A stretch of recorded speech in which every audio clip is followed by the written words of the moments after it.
예, 기독교인은 뭔가 달라도 다르다는 말을 들어야 합니다.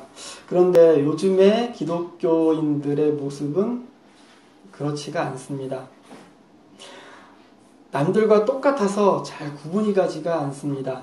이럴 때 구분할 수 있는 방법이 하나 있다고 합니다. 그것은 뭐냐면 식당에서 음식이 나왔을 때 잠깐 동안 눈을 감고 기도하는 것 같으면 그 사람은 기독교인이다 라고 할 수 있습니다. 근데 요즘은 참 구분하기 힘듭니다. 왜냐하면 식당에서 그렇게 기도하기 좀 민망해서 정말 빛의 속도로 기도하시는 분들이 있어요. 눈 감았다 뜨고 그냥 아멘 하고 그렇게 합니다. 이런 외형적인 구분 말고 기독교인이라면 우리의 삶 속에서 뭔가 보여줘야 하는데 요즘엔 그렇지가 않은 것 같습니다. 요즘의 시대는 기독교의 위기다라고 말합니다. 이러한 기독교의 위기에 대해서 많은 목회자와 신학자들은 한결같이 강단에서 선포되는 메시지에 문제가 있다라고 합니다. 성경 말씀을 올바르게 전하는 것이 아니라 자신의 생각을 전하는 과정에서 성경을 그냥 인용하는 수준에 머물러 있습니다. 그러다 보니까 성경 66권 중에서 좋은 구절만 뽑아가지고 그것만 강조하면서 설교해왔습니다. 한국교회는 그 만병통치약이 있죠. 예수 믿으면 구원받고 천당 간다. 그리고 예수 믿으면 잘 된다. 그 구절만 뽑다 보면 나머지 성경 3분의 2는 인용을 할 수가 없습니다. 3분의 1. 그 중에서 몇 개만 가지고 설교를 했던 것 같습니다. 앞과 뒤는 잘라버리고 좋은 구절 같으면 액자에 크게 써서 매일같이 보면서 속으로 위안을 삼습니다. 나는 성경 말씀을 날마다 묵상하면서 살고 있다. 이런 성경 구절 중에서 가장 대표적인 것이 무엇입니까? 예전에 식당에 가면 꼭 발견하는 성경 구절이 있습니다. 내 시작은 미약하였으나 나중엔 심히 창대하리라. 이것은 하나님이 하신 말씀이 아니라 욥을 찾아온 친구가 욥을 비판하다가 내뱉은 말입니다. 물론 그 말의 내용은 좋습니다. 그렇지만 그것이 하나님의 말씀이다라고 우리는 그렇게 알고 그냥 생각하고 있는데 그러면 우리가 좋아하는 말 다 있죠. 그런데 하나님의 말씀, 그것을 어떻게 구별하느냐, 그것을 한국교회는 훈련하거나 배우지를 못했던 것 같습니다. 우리는 상식이나 통밥이 아니라 말씀을 제대로 아는 것을 통해서 신앙생활을 해야 합니다. 성경을 살펴보지도 않고 대충 상식적으로 생각해서 그럴듯한 것을 진리로 생각하는 경우가 많습니다. 상식으로 생각하면 우리가 흔히 알고 있는 거 있죠. 예수님이 돌아가실 때 병사가 옆구리에다 창을 했죠. 그런데 예수님이 운명하신 다음일까요? 아니면 이전일까요? 아무 생각 없어요. 우리는 그냥 그랬는데 오늘 아침 제가 성경 보니까 예수님이 운명하신 이후에 병사가 창을 옆구리에 찔러서 물처럼 쏟아진 그런 것입니다. 우리는 근데 상식적으로 그랬겠거니 라는 생각으로 그냥 신앙생활을 해온 것 같습니다. 한때 설교자들이 설교 시간에 졸지 말라라고 하면서 가장 즐겨 인용한 본문이 그 설교 시간에 졸다가 떨어져 죽었던 유두고라는 청년에 관한 이야기입니다. 사도행전 20장에 나오는 이 이야기의 전후 맥락을 살펴보지 않고 무조건 설교 시간에 졸지 말아야 한다 이런 교훈으로만 사용하기에 이 유두고의 이야기는 너무나 아깝습니다. 나중에 찾아서 읽어보십시오. 사도 바울이 유두고를 혼내거나 다시는 졸지 말라 이렇게 하지 않았습니다. 그냥 그를 다시 살려주었습니다. 성경을 대충 읽어온 한국교회는 위기의 상황을 뚫고 나갈 내공을 상실해 버렸습니다. 앞으로 10년 뒤에는 기독교 인구가 절반으로 400만, 냉정하게 따지면 400만이라고 하는데 그 400만에 이단이 포함되어 있다는 얘기도 합니다. 절반으로 줄어들지 모른다는 미래학자의 경고를 들었으면서도 지금 당장이 아니기 때문에 위기의식조차 느끼지 못하고 있습니다. 이러한 위기 상황일수록 우리는 기본에 충실해야 합니다. 다시 성경으로 돌아가서 성경에서 전하는 메시지를 올바르게 해석하고 그 메시지에 나의 삶을 맞추기 위해서 노력해야 합니다. 성경의 메시지를 올바르게 전하는 임무를 부여받은 사람들이 바로 강단에 선 설교자들입니다. 그런 점에서 저는 막중한 사명을 가지고 이 자리에 섰습니다. 그렇기 때문에 여러분은 지금 기독교인으로서 내공을 쌓기 위한 특별 훈련을 하고 있다라고 생각하시면 됩니다. 쉽잖아요. 소림사에서처럼 물구나무 서가지고 계단을 오른다거나 뜨거운 모래에다가 손을 집어넣는 그런 훈련이 아니라 그냥 앉아서 20분, 30분 듣고 그것을 마음에 새기고 마음에 따라 하는 것. 그것이 우리의 특별 훈련입니다. 서론이 참 길었습니다. 오늘 본문 고린도전서 12장 1절부터 11절까지를 통해서 성령의 은사에 대해서 한번 생각해 보려고 합니다. 성령에 대해서는 참으로 다양한 해석들이 있습니다. 성령에 대한 다양한 해석, 성경에 나와 있는 다양한 해석들을 깔끔하게 정리해서 알 수 있으면 참 좋겠지만 이것은 한두 시간에 정리되는 것도 아닙니다. 그거를 설교 1시간, 아니 30분에 압축해서 정리할 수는 더더욱 없습니다.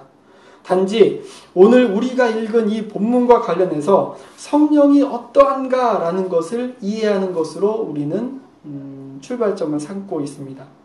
오늘 본문에 있는 성령을 이해했다면 이후에 추가적으로 다른 본문에서 언급하고 있는 성령을 공부하면서 하나씩 쌓아가는 것이 우리가 성령에 대해서 조금 알아가는 과정입니다. 오늘 본문 상으로만 놓고 본다면 기독교인들에게 성령 받으세요? 성령 받으셨습니까? 이런 인사말은 필요가 없습니다. 이미 우리는 성령을 받았습니다. 오늘 성경 본문 3절을 제가 읽어보겠습니다. 그러므로 내가 너희에게 알리노니 하나님의 영으로 말하는 자는 누구든지 예수를 저주할 자라 하지 아니하고 또 성령으로 아니하고는 누구든지 예수를 주시라 할 수 없느니라. 기독교인이라는 것은 예수를 주님으로 고백하는 사람들입니다. 오늘 본문 3절에서는 예수를 주님으로 고백하는 것, 이것은 성령의 도우심이 아니면 불가능하다라고 말하고 있습니다. 따라서 내가 예수를 주님으로 고백하는 것은 나의 의지가 아니라 성령의 도우심에 의해서 우리가 고백한다는 것입니다. 물론 여기서 고백한다라는 것은 단순히 입으로만 고백하는 것이 아니라 나의 삶 전체를 통해서 예수 그리스도를 받아들이는 것, 그것을 말합니다. 너희는 나를 누구라 하느냐? 이러한 예수님의 질문에 사도 베드로가 주는 그리스도시요 살아계신 하나님의 아들입니다. 이런 대답을 했습니다. 이런 대답에 대해서 예수님께서는 그것을 알게 하니는 혈육이 아니고 하늘에 계신 아버지다라는 말씀을 하셨습니다. 베드로의 신앙 고백은 성령의 도우심이 없이는 할 수 없는 고백입니다. 여러분, 복음서에 예수님을 고백한 다양한 고백들이 있습니다. 그 중에서 가장 최고의 고백이 뭔지 아십니까? 복음서에서 예수님을 하나님으로 고백한 고백이 있습니다. 요한복음 20장 28절에 보면 도마가 부활하신 예수님을 보고 나의 주님이시요 나의 하나님이십니다라는 고백을 했습니다. 그 전에까지는 예수는 하나님의 아들이라는 고백까지 나왔는데, 의인이라는 고백까지 나왔는데, 죄 없는 사람이다라는 고백까지 나왔는데, 예수를 하나님으로 고백한 그 고백은 도마의 고백이 유일합니다. 근데 그게 뭐냐? 요한복음을 처음부터 끝까지 차근차근 정말 씹어먹듯이 묵상하다 보면 자연스럽게 그 도마의 고백에 접근할 수 있습니다. 그래서 유명한 목사님은 요한복음 하나만 가지고 8년 동안 꾸준하게 설교를 하신 분도 계십니다. 내가 교회에 나온 것이 나의 의지라고 생각할 수가 있습니다. 그런데 내가 내 발로 걸어서 교회에 나왔지만 성령의 인도하심이 없이는 올 수 없다라는 것이 기독교인의 고백입니다. 내가 교회 오는 길에서 아무런 사고 없이 교회까지 올 수 있었던 것도 성령의 보호하심으로 가능할 수 있다는 것입니다. 이미 우리가 믿음 생활을 하고 있다는 자체가 성령을 받은 증거입니다.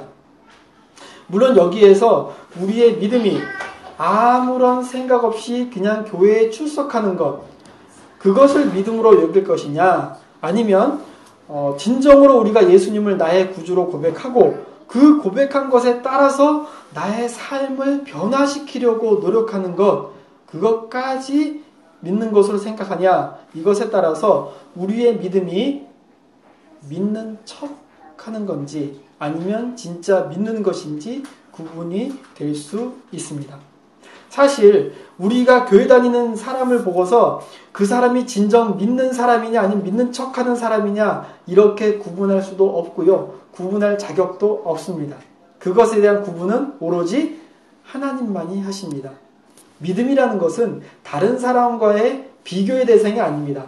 내가 저 사람보다 예배 열심히 나왔으니까 좋겠지 나쁘겠지 이것이 아니라 내 모습이 하나님 보시기에 얼마나 진실하냐, 그거를 가지고 믿음을 따져야지, 내가 저 사람보다 열심히 나왔으니까 저 사람보다 믿음이 좋습니다 나쁩니다 이렇게 하는 것은 바리새인하고 똑같습니다.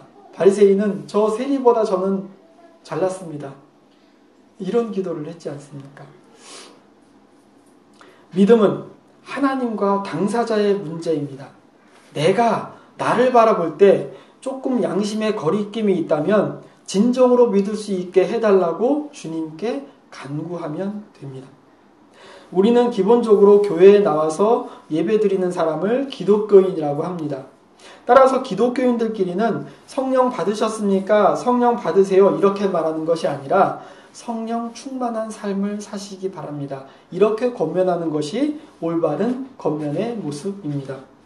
오늘 본문 12장 1절부터 3절까지에서 사도 바울은 고린도 교회 교인들에게 너희들이 과거에 우상을 섬기던 삶에서 돌이켜서 예수님을 주님으로 고백하고 신앙생활했다는 그 자체가 이미 성령을 받은 것이다 이렇게 말하고 있습니다.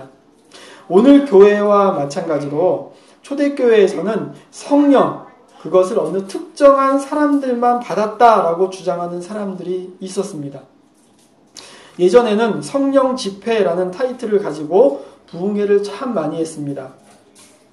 그렇다면 그 집회를 참석하지 않으면 성령을 받지 않은 것이다. 대놓고 이렇게 말하진 않지만 성령을 어느 특정한 사람에게만 임하는 것으로 일종의 특권의식을 심어줘 왔습니다.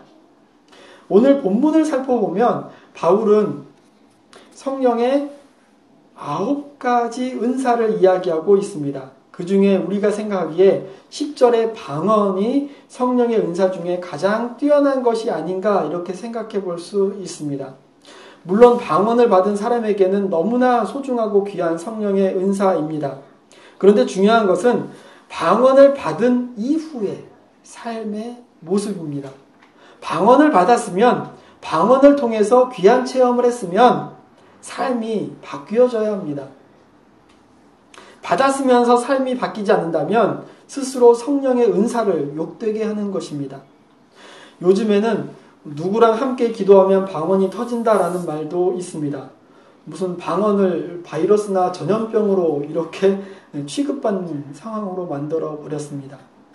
한때 기독교인들 사이에 방언이 신앙의 기준이 되었던 때가 있습니다. 그때는 방언 받기 위해서 기도원을 찾는 사람이 참 많았습니다. 어떤 기도원에는 어떻게 써 있냐면 방언 못하면 개만도 못하다 이렇게 쓰여져 있었다고 합니다. 스스로 방언의 수준을 같은 수준으로 떨어뜨려 버린 것입니다. 개인적으로 방언을 받았다는 것은 정말 값지고 귀중한 선물을 하나님에게 받은 것입니다. 그 받은 선물을 통해서 여러분의 삶을 보다 값있고 유익한 삶으로 바꿔가는 것이 중요합니다. 방언과 함께 기도의 응답도 그 이후가 중요합니다. 우리가 기도의 최고 모델로 가끔 이야기하는 구약의 인물이 있습니다. 기도를 통해서 자신의 수명을 15년 연장받은 히스기야 왕입니다. 그런데 우리는 그것만 기억하고 있습니다. 히스기야가 연장받은 15년 동안 어떻게 삶을 살았는지는 관심이 없습니다. 15년 연장의 결과 유다 왕국을 멸망으로 이끈 므낫세 왕이 태어났습니다. 자신이 기도를 통해서 수명까지 연장받는 은혜를 입었다면 자기의 아들인 므낫세에게 하나님을 경외하고 섬기는 법을 제일 먼저 가르쳐 주어야 했습니다. 그렇지만 히스기야는 자기의 신앙을 아들에게 올바로 전하지 못했습니다. 그의 아들 므낫세는 유다의 왕들 중에서 가장 패역한 왕이 되었고 결국 므낫세로 인해서 유다 왕국은 하나님을 저버리는 결과까지 만들어졌습니다.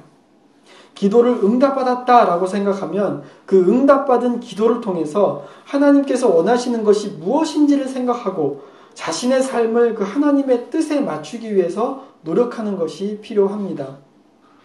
기도를 올바르게 붙잡아 주는 것이 바로 말씀입니다. 말씀을 제대로 알지 못하면 응답받았다는 그 기도가 오히려 나에게는 독이 되어 돌아올 수 있다는 것을 기억하시기 바랍니다. 다시 본문으로 돌아갑니다. 오늘 본문에 나열된 성령의 은사가 순위가 있는 것은 아닙니다. 그렇지만 바울은 무언가 원칙에 의해서 열거하고 있습니다.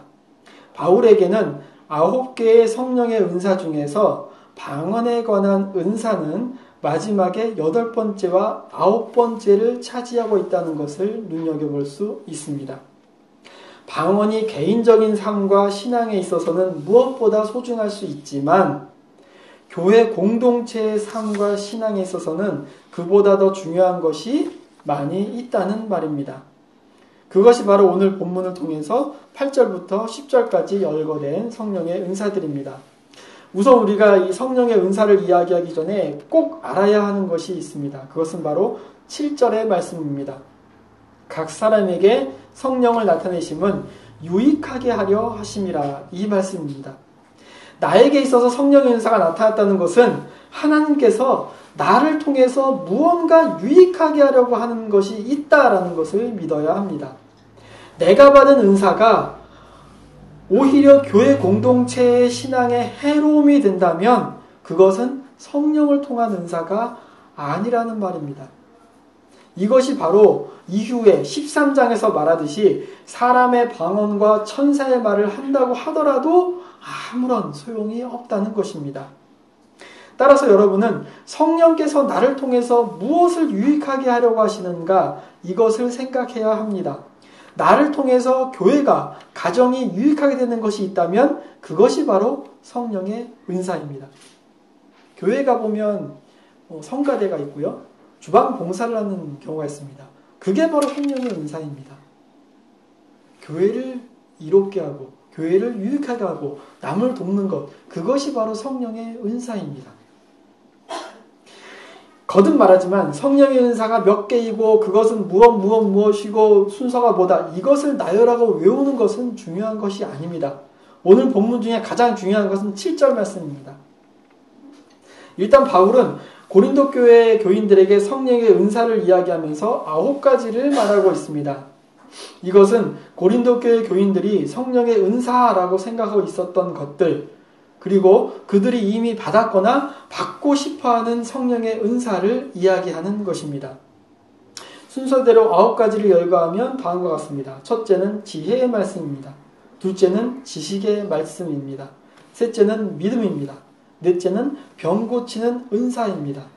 다섯째는 능력 행함입니다. 여섯째는 예언, 일곱째는 영들을 분별함, 여덟 번째는 방언 말하는 것, 아홉 번째는 방언을 통역하는 것입니다. 어떤 분은 이렇게 말합니다. 처음에 3가지 은사, 지혜, 지식, 믿음, 이것은 내적인 은사이고 나머지 6개는 눈에 드러나는 외적인 은사다라고 구별을 합니다. 그리고 외적인 은사는 결국에 내적인 은사를 향해서 가야 한다, 이렇게 설명하고 있습니다.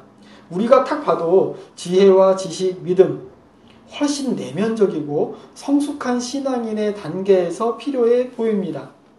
이런 설명도 나름 설득력은 있습니다.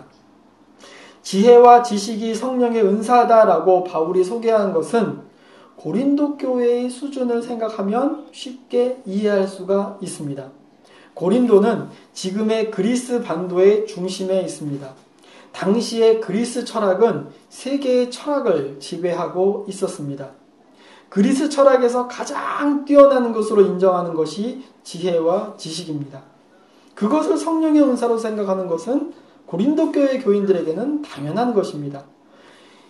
주변에서 얘기하는 가장 최고의 가치, 이것을 받았다. 이것은 하나님께 나에 주신 것이다. 이렇게 생각하는 것입니다. 따라서 바울이 열거한 이 9가지 성령의 은사는 바로 고린도 교회 교인들의 수준에서 열거될 수 있는 은사의 모습입니다. 다시 말하면 고린도 교회 교인들에게는 너무나 익숙한 은사의 모습이었습니다. 이 밖에도 다른 많은 은사가 있었겠지만 이 9가지를 열거했던 것은 고린도 교회가 그 당시에 대표적으로 손꼽았던 은사였다는 것입니다. 고린도 교회에서는 이 9가지 중에 하나를 받아야지만 성령의 은사를 받았다라고 명함을 내밀 수 있었다는 말입니다. 만약에 고린도 교회 교인들에게 익숙하지 않은 은사가 있었다면 바울은 분명히 그 은사에 대해서 설명을 붙였을 것입니다. 그런데 바울은 9가지를 열거만 했습니다. 사랑에 대해서는 무려 13장 전체를 통해서 설명하는 바울이 오늘 열거한 이 은사에 대해서는 부연 설명이 없습니다.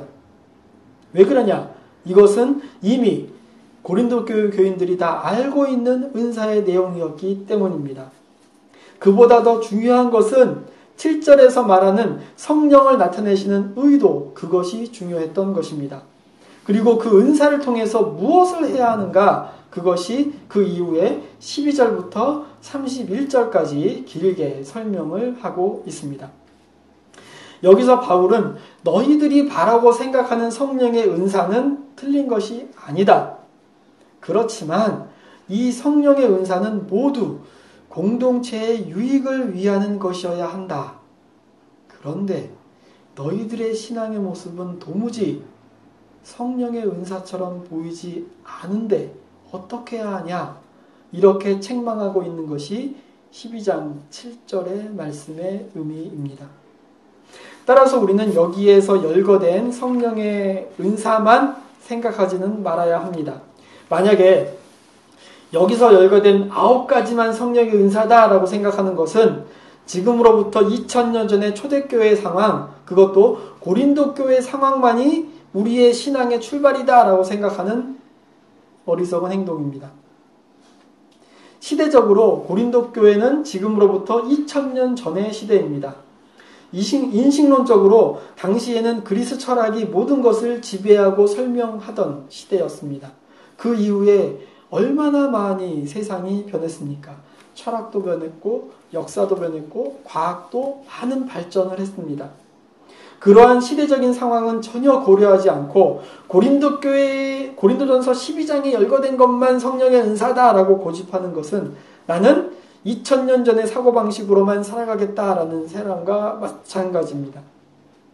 우리가 교회를 위해서 또 이웃을 위해서 무언가 유익한 행동을 한다면 그것이 바로 성령의 은사입니다. 바울은 자신이 쓴 고린도전서 이 편지가 시대와 지역을 초월한 모든 교회를 향해 쓴 편지다라고 생각하지 않았습니다.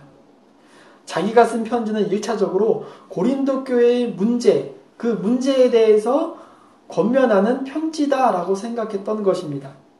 물론 그 편지의 내용 중에서 고린도 교회가 아닌 다른 모든 교회도 함께 생각해야 되는 보편적인 신앙의 내용이 있습니다. 오늘 본문에서 보편적인 신앙에 도움이 되는 것은 무엇일까요? 그것은 열거된 9가지의 은사가 아니라 3절에서 말하는 것, 모든 믿는 사람은 이미 성령을 받았다. 그리고 7절에서 말하는 것, 각 사람에게 성령이 나타나는 것은 유익하게 하려는 것이다. 아마 이런 것이 아닌가 생각해 봅니다. 신구약 성경은 하나님께서 자신을 드러내신 계시에 대한 인간의 응답입니다. 이러한 응답은 그 당시에 살아가는 인간의 시대적인 한계와 지식의 한계로 인해서 때로는 충분하게 나타나지 못한 경우가 있습니다. 하나님의 모습을 틀리게 설명한 것이 아니라 충분하지 못하게 설명한 것입니다. 그렇다고 해가지고 우리가 이 성경을 충분하지 못하니까 뭐 필요 없다 이 말이 아닙니다. 성경은 하나님의 감동으로 쓰여진 책이기 때문에 하나님의 감동을 통하면 올바르게 하나님을 이해할 수 있다는 말입니다. 바로 하나님의 감동은 성령의 도우심을 통해서 일어나는 것입니다. 그리스도인은 성령이 충만한 삶을 살아야 합니다. 성령이 충만한 사람은 교회와 이웃을 위해서 유익이 되는 삶을 사는 사람입니다.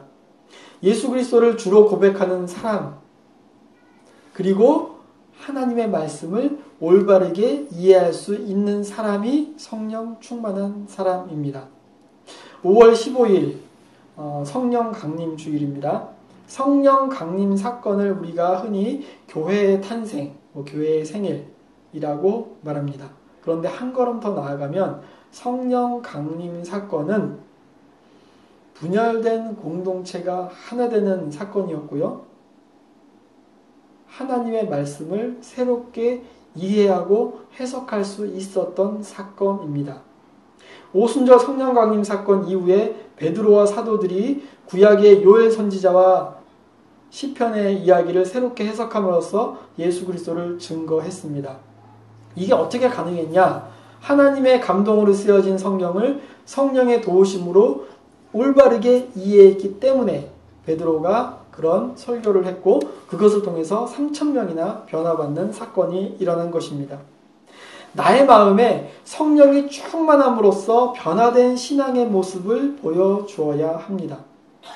각자가 교회와 이웃에 유익한 사람이 되어야 합니다. 그리고 하나님 말씀을 올바르게 이해할 수 있도록 성령의 도우심을 간구해야 합니다. 성령은 우리가 공식적으로 드리는 예배의 설교를 통해서 하나님의 말씀을 올바르게 이해할 수 있게 도와줍니다.